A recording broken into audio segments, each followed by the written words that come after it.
Assalamualaikum warahmatullahi wabarakatuh. Halo teman-teman semua. Perkenalkan, nama saya Dewi Sinta Rahayu dari Program Studi Pendidikan Biologi Universitas Lampung. Teman-teman semua, gimana kabarnya hari ini? Masih tetap semangat kan buat belajar? Walaupun di tengah pandemi seperti ini, kita harus semangat ya. Nah, pada kesempatan kali ini kita akan membahas tentang sel. Jadi, apa aja yang mau kita bahas? Yang pertama, yaitu pengertian sel. Yang kedua, struktur dan fungsi sel. Dan yang ketiga, perbedaan antara sel hewan dengan sel tumbuhan. Langsung saja kita masuk ke materi yang pertama, yaitu pengertian sel. Kira-kira teman-teman semua tahu nggak sih apa itu sel? Sel merupakan unit struktural dan fungsional penyusun makhluk hidup. Sel pertama kali ditemukan oleh Robert Hooke pada tahun 1665. Saat itu, ia mengamati sayatan gabus pada dinding sel tumbuhan. Nah, dia menemukan adanya ruang kecil kosong, kemudian ia namakan sebagai sel. Seiring berjalannya waktu, ilmuwan-ilmuwan di seluruh dunia berlomba-lomba untuk mengamati sel, sehingga dapat disimpulkan bahwa yang pertama, makhluk hidup terdiri atas sel-sel. Yang kedua, yaitu sel merupakan unit struktural penyusun tubuh makhluk hidup. Yang ketiga, yaitu sel merupakan unit fungsional karena dapat melaksanakan fungsi kehidupan. Nah, yang keempat, sel berasal dari sel sebelumnya.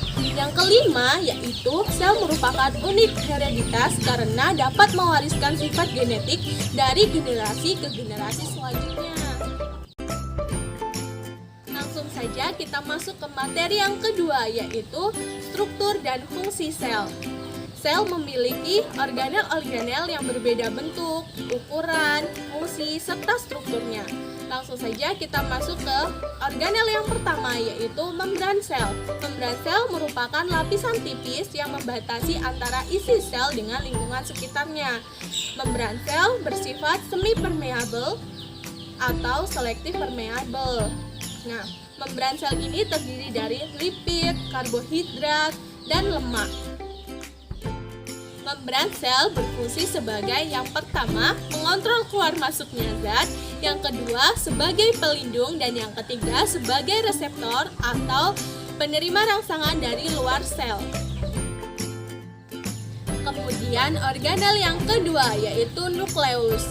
Nukleus merupakan bagian paling penting dalam sel. Nukleus memiliki dua membran ganda, yaitu membran luar dan membran dalam.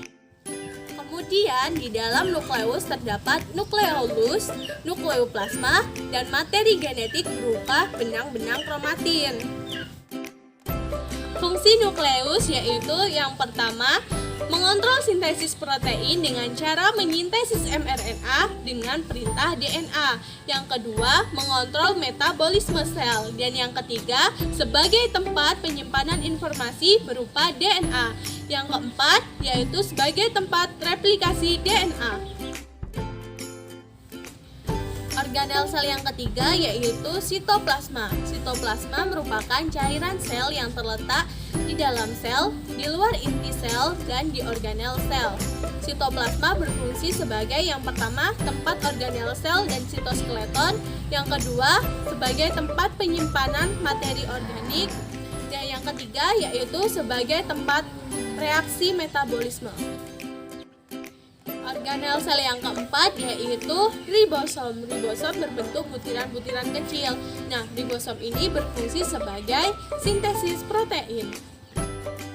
Organel sel yang kelima yaitu retikulum endoplasma. Retikulum endoplasma merupakan membran berbentuk labirin yang berhubungan langsung dengan selubung inti. Nah, retikulum endoplasma ini terbagi menjadi dua, yaitu retikulum endoplasma halus yang berfungsi sebagai sintesis lemak, dan yang kedua, retikulum endoplasma kasar yang berfungsi sebagai sintesis protein. Organel yang keenam yaitu badan Golgi. Badan Golgi terdiri atas tumpukan membran pipih, sisterna, dan vesikula. Badan Golgi berfungsi sebagai sekresi. Organel sel yang ketujuh yaitu mitokondria. Mitokondria berbentuk seperti silinder. Mitokondria ini berperan sebagai respirasi sel atau metabolisme energi di dalam sel yang dapat menghasilkan ATP. Organel sel yang selanjutnya yaitu vakuola. Vakuola adalah organel berbentuk vesikula besar yang berisi cairan dan diselubungi membran tunggal. Vakuola terbentuk oleh pelipatan membran sel ke arah dalam. Nah, vakuola ini berfungsi sebagai tempat penyimpanan gas, senyawa-senyawa organik, misalnya alkaloid, protein, dan asam organik. Kemudian, ion anorganik, misalnya kalium dan klorida. Selain itu, vakuola juga berfungsi untuk menyerap air sehingga sel menjadi lebih besar. Organel sel yang selanjutnya yaitu sentrosom dan sentriol. Sentrosom merupakan organel tempat tumbuhnya mikrotubul yang terletak di dekat nukleus. Nah, di dalam sentrosom ini terdapat satu pasang sentriol, tetapi sentrosom pada tumbuhan tidak memiliki sentriol.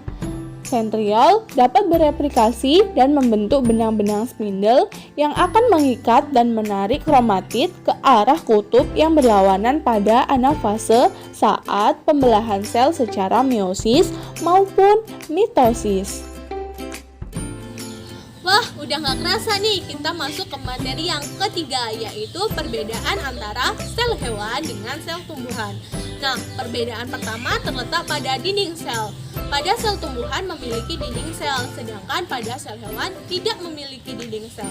Nah, perbedaan yang kedua yaitu pada sel tumbuhan memiliki kloroplas, sedangkan pada sel hewan tidak memiliki kloroplas. Kemudian, vakuola pada sel tumbuhan lebih besar dibanding dengan vakuola sel hewan. Nah, yang ketiga yaitu sel hewan memiliki sentriol, sedangkan sel tumbuhan tidak memiliki sentriol. Demikian tadi penjelasan materi tentang sel. Semoga teman-teman semua dapat mengambil manfaat dari video ini. Terima kasih. Wassalamualaikum warahmatullahi wabarakatuh.